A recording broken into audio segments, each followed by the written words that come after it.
Hi everyone. Hello. Hi, how you going? Hi. Hello. Hello. Got a nice full house tonight, guys, which is a good thing to have. So I've got about 1 minute to go, so we won't start till 4 o'clock, and I'm sure lots of people will keep joining in the first few minutes. There's a great piece of art behind you, Aaron and Emma. It's amazing. Beautiful. Something you just whipped up? Yeah. No, it's actually funny. We went out to dinner once at a Mexican restaurant and they had this same print on the wall and we both just loved it. And so we went online and scoured just what we could remember of the picture to try and find who the artist was, and eventually we found it. Yeah. Oh, good on you. It's amazing. Yeah, it looks great. All right, Sarah. guys. We've clicked over to 4 o'clock, so I reckon we should kick off. So everyone, thank you for coming tonight, and I'm going to throw across to Emma and Aaron now to talk about working smarter, not harder in your science classroom. Great. Thank you, Catherine. Yes, I guess we just want to say welcome to everyone who's come to our session today.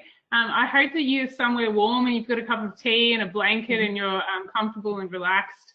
And we also hope, we didn't realize how many people would be here, and we're hoping that you're not all Russian bots or our mums.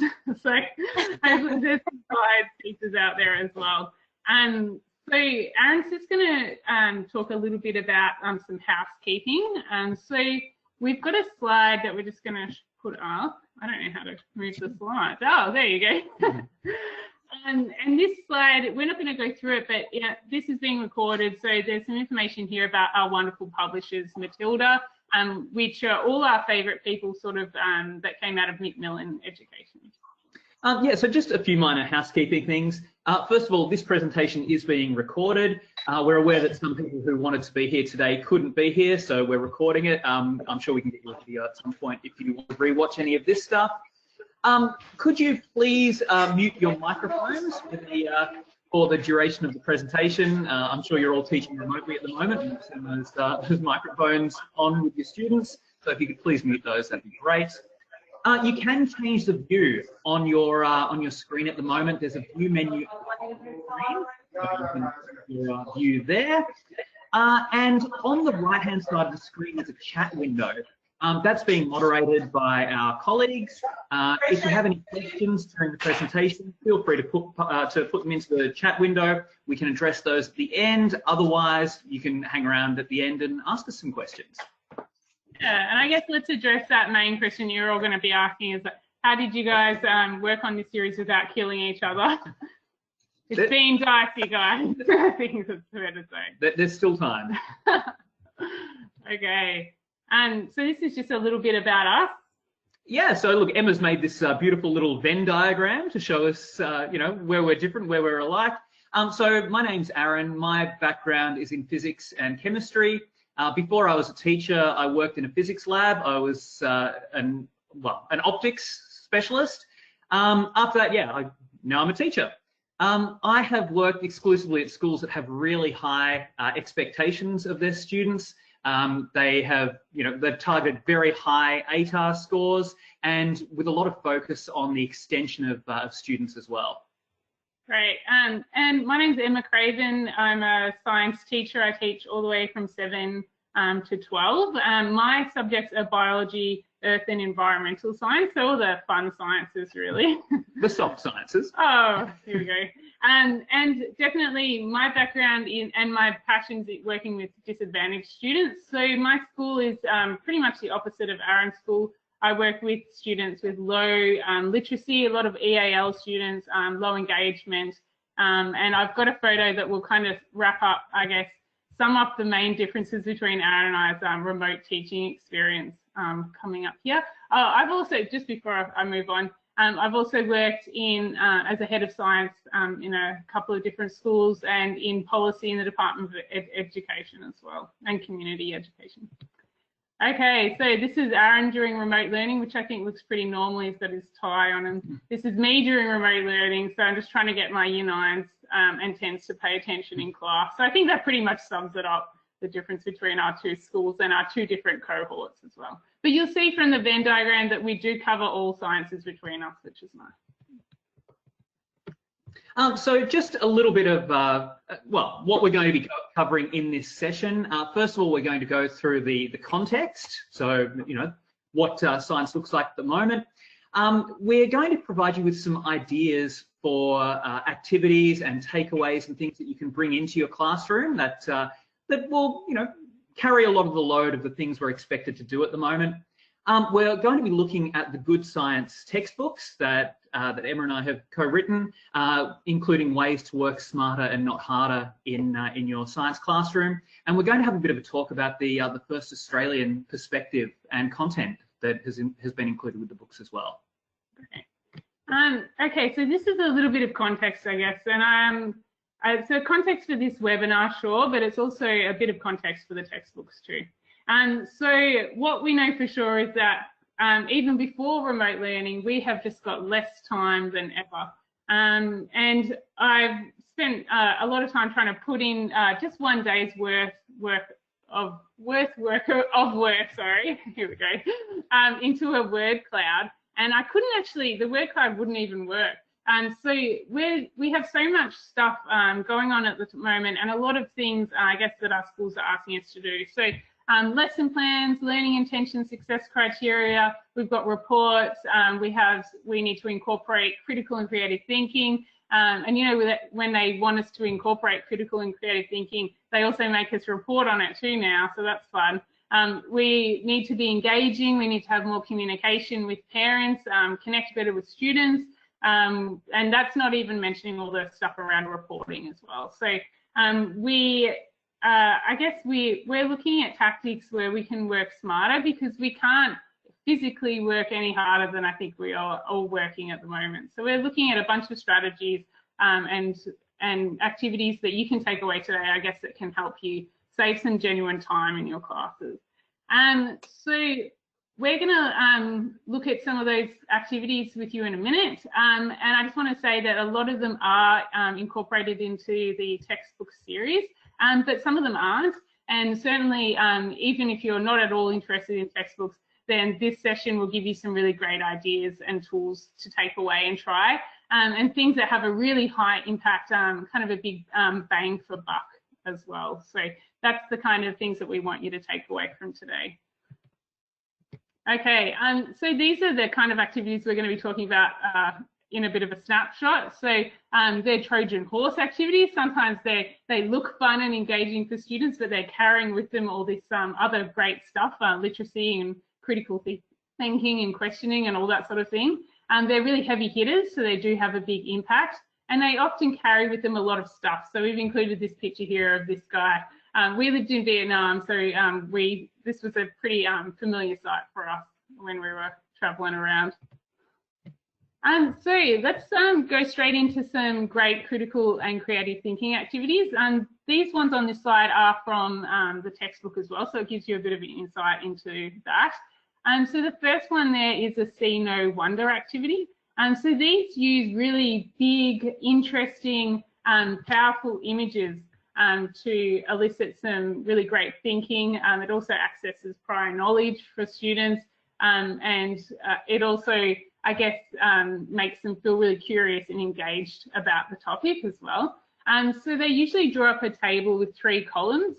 So they come up with 3 things they can see, 3 things they know for sure when they see the image, and 3 things they wonder. And you can imagine the see and know are fantastic, but the wonder is where you get these really amazing responses from students, and they're very insightful, they're very funny, and they're great conversation starters. And certainly you don't have to answer all of those wonders, and in fact some of them you can't answer, but it's a good way to start a topic, I guess. I've got another example of a See, Know, Wonder on the next page. And I think this was from the National Geographic series around plastic or planet. And you can imagine how many different things students could see just in this image, and then lots of questions about, I wonder what it's like to live there. I wonder, you know, what we can do to decrease the amount of plastic and so on. Also on this screen, are some thinkers keys. So on the right hand side, thinkers keys originally came from Tony Ryan. It's just an amazing educational thinker, and they're critical and creative thinking tasks as well. There's so many different types of thinkers keys, and we're going to give you all the links at the end of this presentation about where you can get more information. And these are just 3 different types. So the interpretations key there is all about what if scientists kind of found this horse that had a horn on its head. So it's basically a unicorn, and how could you interpret them being able to find that? What are some of the reasons why that could have existed? And then you've got construction there, so modelling the properties of solids, liquids and gases with a certain few things, and you can actually get them to go and then make that if you wanted to as well. And the bar key is the bigger, add, replace. So what would you make bigger? What would you add? What would you replace on something? And in this case, it's a car. And so we've all we've heard some wonderful responses from students with these thinkers keys. And they do take a little while to get used to them. So I would do one of these at the start of each class, particularly at the start of a unit. And I know I have a class, year 8 class, that will run and take these out of my bag at the start of class, and while I'm doing the role, they'll just be working on a thinker's key. So I think that's a really nice little critical and creative thinking task there. Yeah, and look, one of the things that I really love about the thinkers keys is they're so accessible. So we have a lot of students who try to hide away in the back of the class and not get asked questions. Because they may not be confident, but the thinkers keys, they're so accessible because there's no right or wrong answer. Students can be creative, they feel much more comfortable to share their ideas if they know they can't be wrong. And so yeah, it's very accessible for everyone, and they're a bit of fun too. We know that we're going to soon have to be assessing on critical and creative thinking, and so this is a great way just to test the pulse of your class and see exactly what they all know and how they're able to implement these skills. Okay, sorry, just trying to go ahead. Fantastic. So some other really quick and easy critical and creative thinking tasks that we wanted to talk about that aren't in the book. So we have here a little box of things. So we call that a box of crap when we're at home, but box of stuff is probably a bit more appropriate. We'd never call it a box of crap in a professional setting. Don't worry. Never. It's just a bunch of materials. I get them from the craft drawer or from the lab assistant. And you're asking students to model something. So only using what's in this box in a group usually. So I had my year 11s last year creating models of mitosis, for example. And my year 7s making models of food chains and food webs. And then you can go around to each group and have a look at their model. They can move all the parts around as well. Also here we have a line debate. So that picture there of the two, so half the class lines up against the other half of the class, and they're going to be debating something in a really fun way though. So it could be something about climate change or genetic screening or whatever it is. But basically there's one side for it and one side against it. And yeah, as they make a good and rational point about it, they can steal somebody from the other team, and it goes back and forth until there's only one side remaining. And then the last little picture there is a game called Saboteur, and lots of you guys might have heard of some of these before. But Saboteur, you give the students a worksheet, sometimes with like a few questions on it, and they're in a group of about 5. They close their eyes and you tap the person on the shoulder that will be the saboteur in the group. And then as they're answering the questions together as a group, this person's trying to sabotage and put wrong answers in. And you could imagine how you have to really know the content in order to play this game. So you have to know what's true. And if you're the saboteur, then you need to know what's some sneaky things that you could put in, some subtle things that are incorrect. Because they need to try and do it undetected, which makes it just really fun, and the students all accuse each other, and yeah, it's a really fun activity. And it carries a lot of other elements with it, which is good. All of these things do. So look, I just want to talk briefly about science skills. Now, when I say the word science skills, a lot of you are probably thinking practical skills, and they're really important. Things like accurate measurements, using equipment, all that sort of stuff is really important, but we need to think about analytical skills as well. Things, well, you know, I'm sure there are a lot of you out there who have got, you know, year 11s and 12s that can't write a conclusion or can't identify variables. And so these are the sort of analytical skills that we think it's really important to introduce really early and build up through the year levels. So right through year 7 to 10, so they bring them to VCE. In VCE now, obviously area of study 3 in both the year 11 and 12 is designing an investigation. So students need to have these analytical skills. They need to know how to write a good question. They need to know how to write a good conclusion. They need to know how to write a method. All these sorts of things are really important for VCE. And so we think that, you know, it's really valuable to teach those early on and build on those skills. And even just asking you guys right now, how many of you have had students who've come into VCE and they're unable to draw a graph? So I think that's a good example of how frustrating it is when that happens. So this is a page from our book, or from the Good Science book. This is one of our investigations here, measuring gravity. You'll notice the first thing here is a key skill, identifying limitations to the method and suggesting improvements.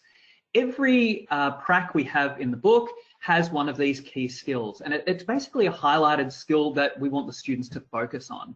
So there's not many downsides to being a science teacher, but one of them is marking endless prac reports.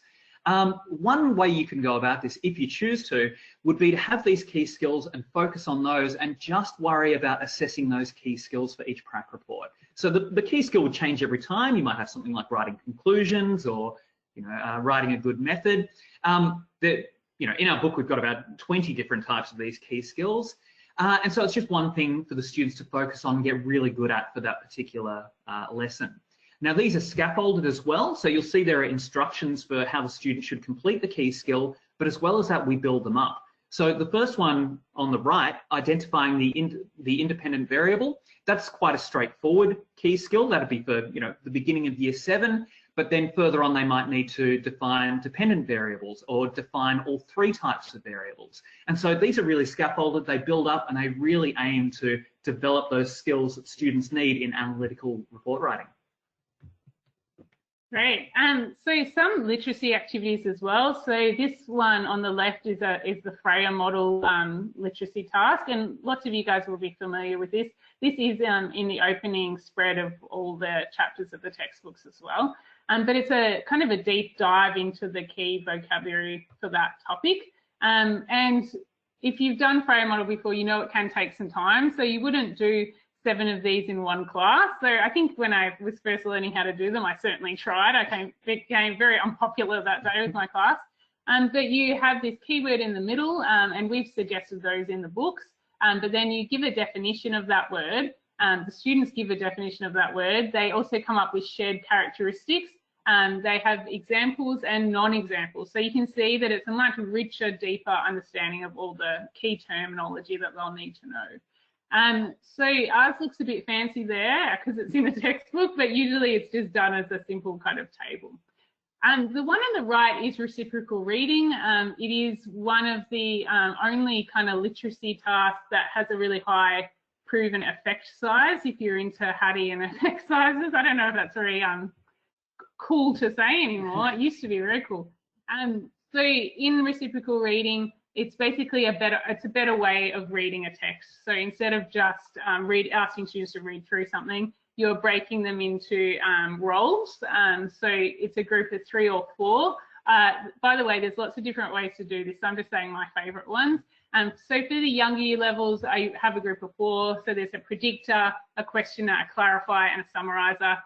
The picture I have up here is actually a bookmark, which we'll include in the resources, and it's just got some prompts for the students for what their role will be. You can also get them to do at higher year levels. I have the predictor and the summarizer is the same person, because we all try to be the predictor when we're doing reciprocal reading. It's kind of the lazy man's job in reciprocal reading, and the predictor starts by looking at the text, looking at the heading and the pictures, and kind of predicting what will the text be about. They then all read it. The questioner asks a bunch of really great questions, hopefully, and the clarifier will answer those plus clarify anything that was not understood or any terms that weren't understood. And then the summarizer will just wrap that all up together. There's a visualizer too, but you see I've just completely ignored that one because I don't think it's very important. So with a focus on literacy and numeracy, we've included lots of activities in the book. So every lesson contains a literacy link and a numeracy link. And so these are to develop, you know, obviously numeracy, but also scientific literacy as well. And just to develop these skills, I mean, we're all asked to include literacy and numeracy things in our lessons now, and it's one extra thing we have to think about. So we've tried to do that for you as much as we can. Now, these are really useful. With Emma mentioned earlier how many of us have, you know, VCE kids who can't draw a graph yet. That's why one of our numeracy links is graphing. It's all about teaching them how to graph. These are scaffolded as well. They do get more challenging as you move through the year levels, but it's just a really good reminder as well. When you open up a page and see literacy and numeracy, it just reminds you that we need to include these things in every lesson, and it just helps us keep that focus. Okay, so this is my favorite activity ever. So it's called Socratic Circles. And I'm sorry if anyone's done Socratic Circle stuff before, possibly even with me, because I know I present about it at conferences sometimes, and I just do adore it. But honestly, it's one of those heavy hitters that carries a big load as far as high impact strategies. Okay, so it has really great deep reading and literacy involved in it. It's got really wonderful questioning. It's student driven. It's really wonderful for teachers who maybe don't have a lot of time to plan as well, and it's fun and popular. So in a Socratic circle, you split the class into two groups. So you have an inside circle and an outside circle, which is in the picture. All students read an article about a scientific issue. So there's examples of articles on the screen now. So any scientific issue. And I guess for the younger ones, 1 page is good, and for the older ones, 2 pages is great. The inside circle discusses the issue, and the teacher usually has a bunch of prompting questions about it. Though Aaron does it at his school with 0 prompting questions and just a lot of enthusiasm. So you can do it that way. And the outside circle is not allowed to talk, and they have to listen and provide feedback using the feedback sheet. It's also such a lovely activity because it's all based on positive feedback. So you'll see in a second what some of that feedback's about. The circles run for about 15 to 25 minutes, and then 5 minutes for feedback from the outside circle, and then they switch. So they both get a good chance to have a go as well. The Socratic Circle observation form you can see on the right here, we're going to give this to you, as I mentioned before, in all the resources. And this one is one that I probably stole from somewhere, but have changed over the years. But the second question there is name people who did really well in the circle. And so when the outside circle reads the names of the students who did really well, you see the students really kind of light up. They're very proud. And you'll notice from the first circle to the second circle, they do just incredibly much better because they are aware of all the criteria. They know what to do to succeed. So it is one of those wonderful things that sometimes I don't even run them or write the questions anymore. I have a student do that, student leader do that. And they're honestly the most popular thing. If you haven't tried one, I recommend just trying a couple, and then you'll be addicted. And at the end, you always feel like you're just like the best teacher that's ever existed, which is a nice feeling. If you have a student teacher, show them one of these and they'll think you're amazing. But the other thing I like about the Socratic Circle is, again, like the See No Wonder and like the Thinker's Keys, it's so accessible. For students that may not have a lot of confidence in science, they can read the article and then they can form an opinion. It's also really good. Or they could be said it verbally. Absolutely. And the other thing is it's really good, again, for identifying prior learning. Students will bring up points that they know already about a topic that will just help you, figure out where the class is at. So this is one of our opening spreads for our book. And as you can see, there's quite a few things here. Now, most textbooks, I'll admit, when I get to the opening spread of a chapter, I tend to flick past it, and I'm sure a lot of you are the same. We've tried to make this opening spread really functional. So everything on here we hope will be used. So our big heading there, Earth's Resources, is the name of the chapter. Underneath that, you'll notice we've written an essential question, which, another thing we're being asked to do at the moment. Then there are a series of activities, and most of these I tend to use as starter activities or appetizers at the beginning of a lesson, and they do tend to work pretty well that way. So number one there is the Freya model, which Emma spoke about earlier.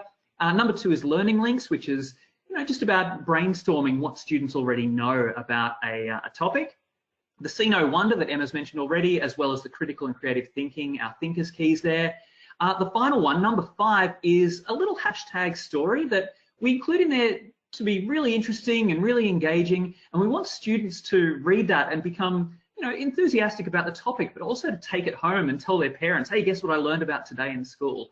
So we've tried to make them really strange and really interesting, just for that purpose. Yeah, I guess when we're coming up with those, we're thinking what's something they'd go home and talk about around the dinner table. Yeah. As well. So this is one of our lesson spreads. So this is a double page spread. And the way these spreads are designed is each double page is basically a lesson. So you could run this just as a single lesson. So there's a few things on the page here. You'll notice in the top left, there's a learning intention, and that's bookended in the bottom right with success criteria. Again, these are things that a lot of schools are asking us to do now. So we've tried to take that work out and do them for you. There's key terms as well on the left. So any new vocabulary in the text will be there. The literacy link and numeracy link, I mentioned those earlier. They're there as well. In the main body of the lesson, we have those 3 paragraphs. Those are split up, and you'll notice there's a simple comprehension question in green at the end of every paragraph. So that's true of every paragraph in the book to make sure that students have understood it.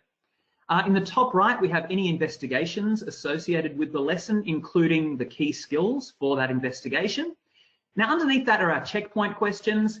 Now, I've got to say, we're quite proud of these checkpoint questions.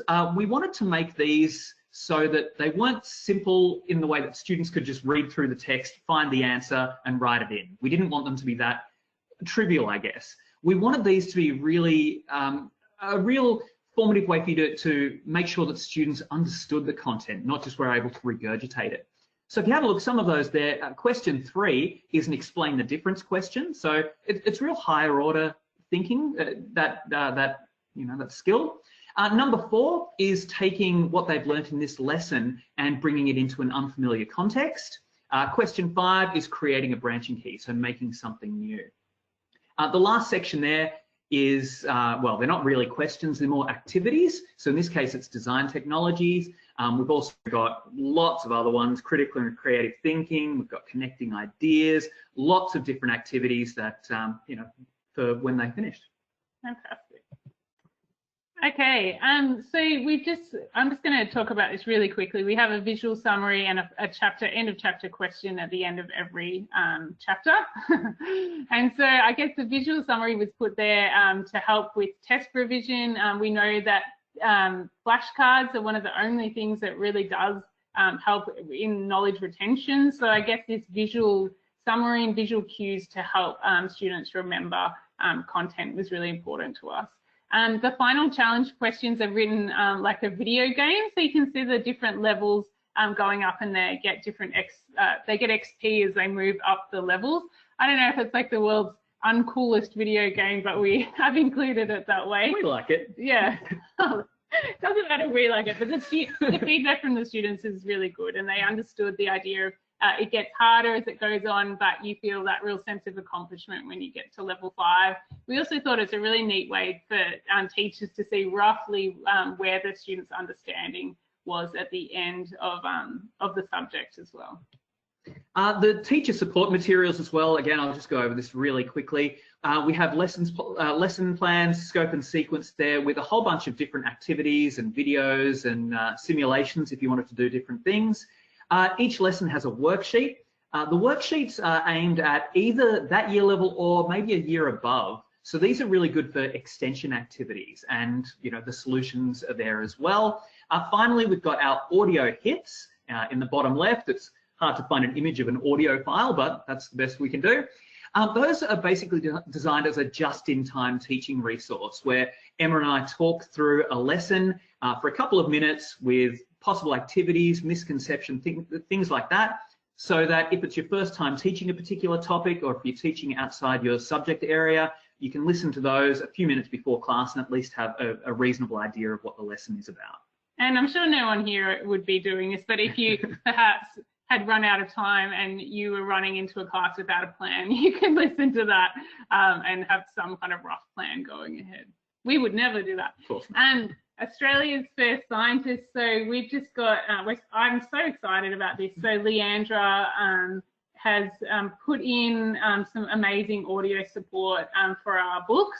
And it's funny, I think you guys would have found it too, but if you have a look in textbooks, they have the Indigenous stuff kind of shoehorned in, and it's always to do with the environment, you know, how they could find water and things like that. And so it's so great that Leandra, she's a Indigenous scientist, and she has looked at how Indigenous knowledge and perspective can be incorporated into physics, into chemistry, into all the subjects, which, as we know, you know, obviously they have so much, there's so much to offer with that knowledge.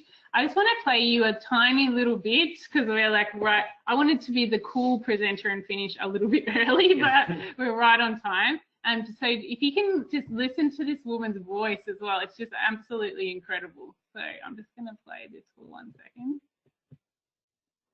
Hello, Mom. My name's Leandra, and I'm going to be taking you through the Indigenous knowledges of science that have been incorporated into the textbook.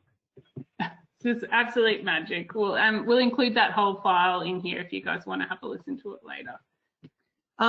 So look, that brings us to the end. I'd just like to throw out a huge thank you to everyone who stuck with us. I know you're all pretty tired after a long day of sitting in front of the screen, and now we've asked you to do it again for half an hour. So thank you so much for your patience. We will be emailing out a copy of this slideshow to everyone who is here.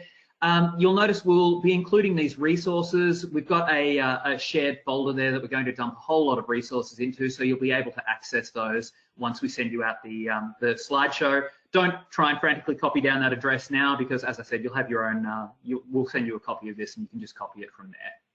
Yeah, thank you everyone so much. I think there's just a few slides that the Matilda is going to go through now, but thank you so much for your time.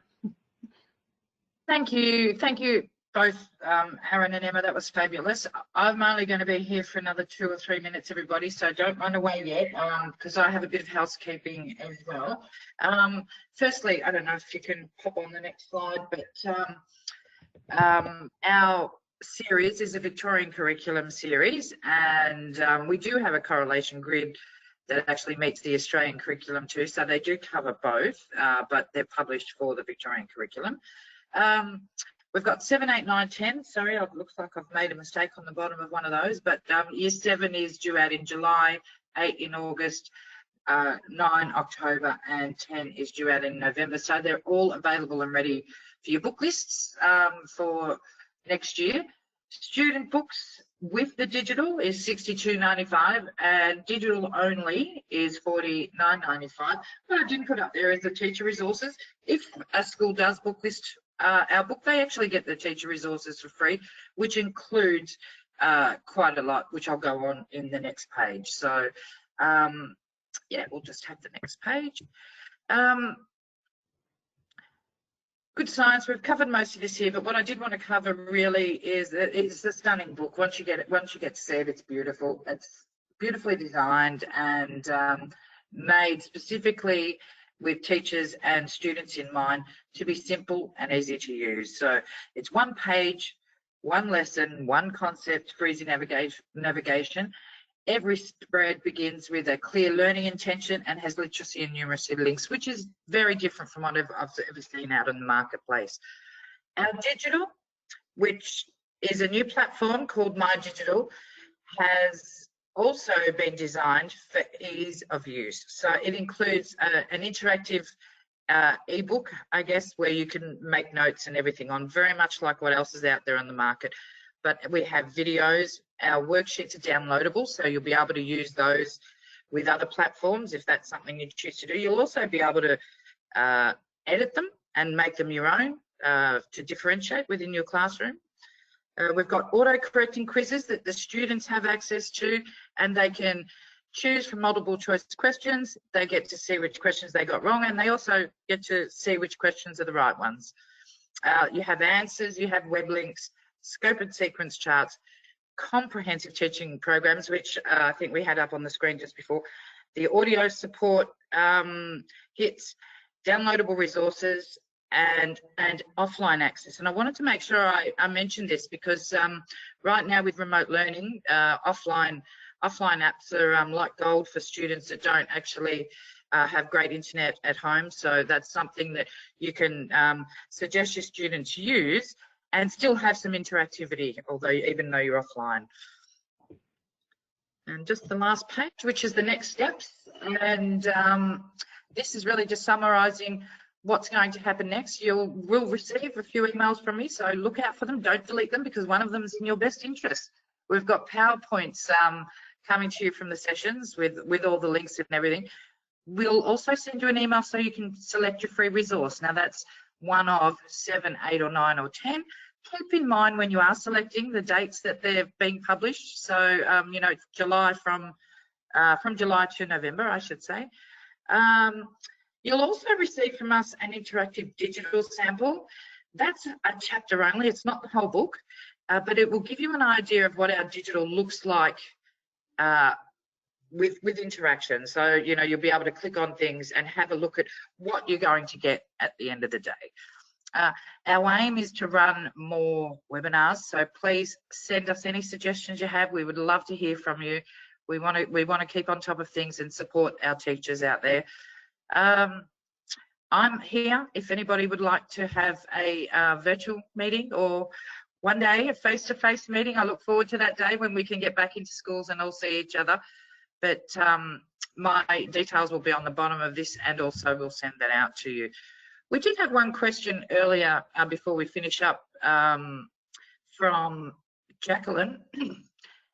This is for you, Aaron or Emma. How long does your typical lesson run for?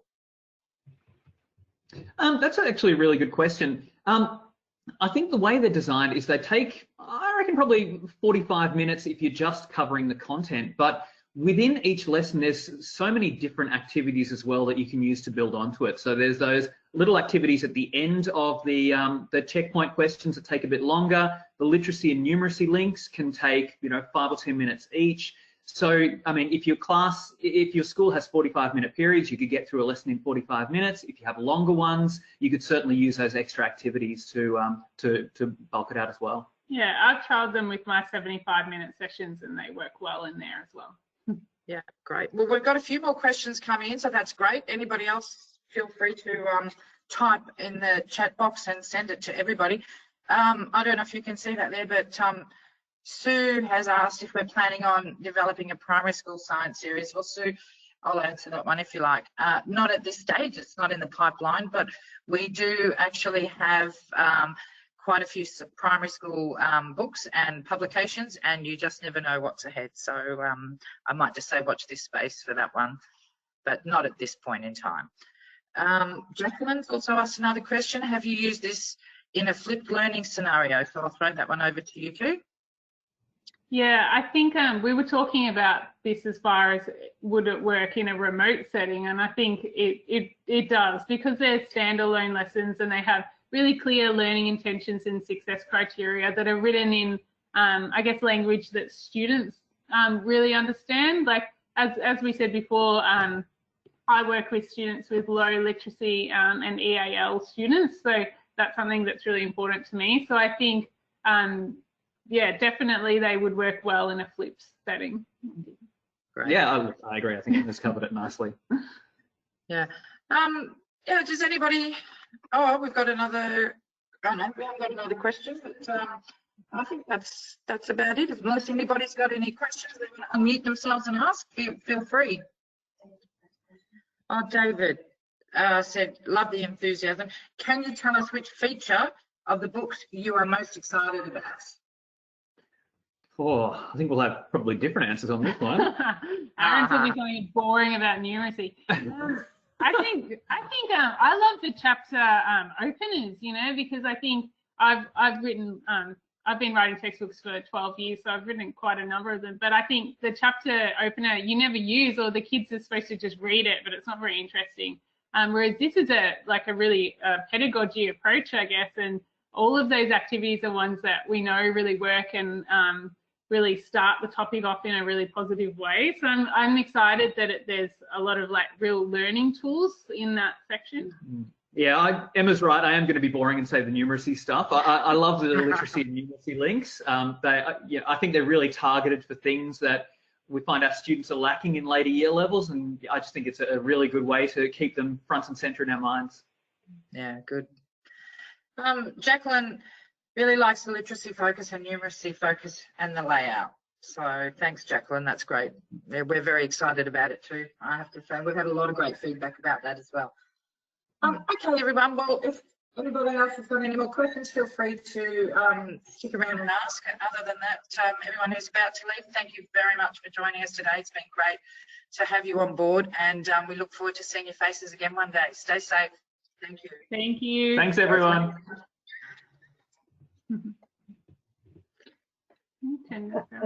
Nice feedback.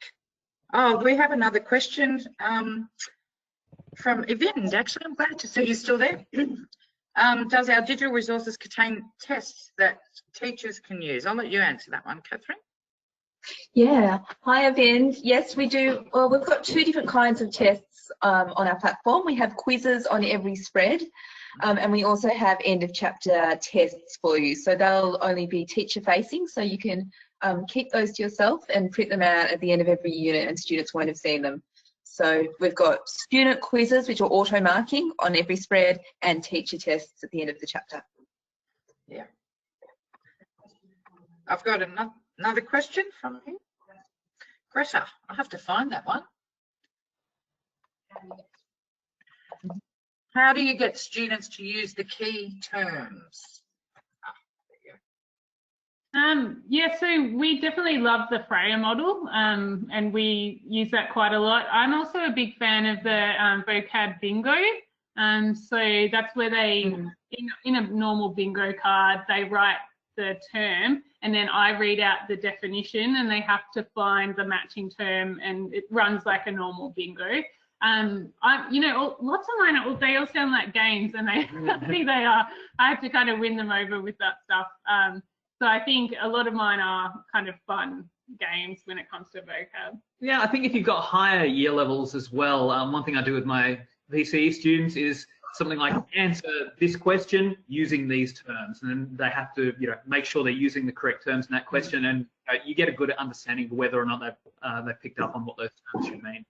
But also asking students to create a concept map using the key terms.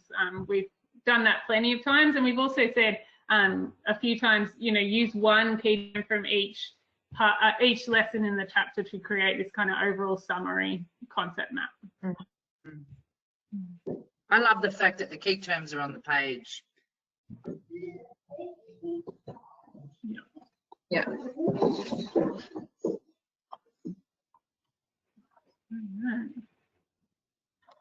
All right, guys, well done. That was fantastic.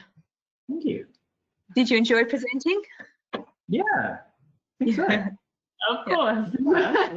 I feel like we should have given you a virtual round of applause at the end. I was out in my head anyway, don't worry. It's like teaching my year 12s at the moment. I have no idea if they're listening or what they're thinking or if they're laughing at my jokes, they're just silent.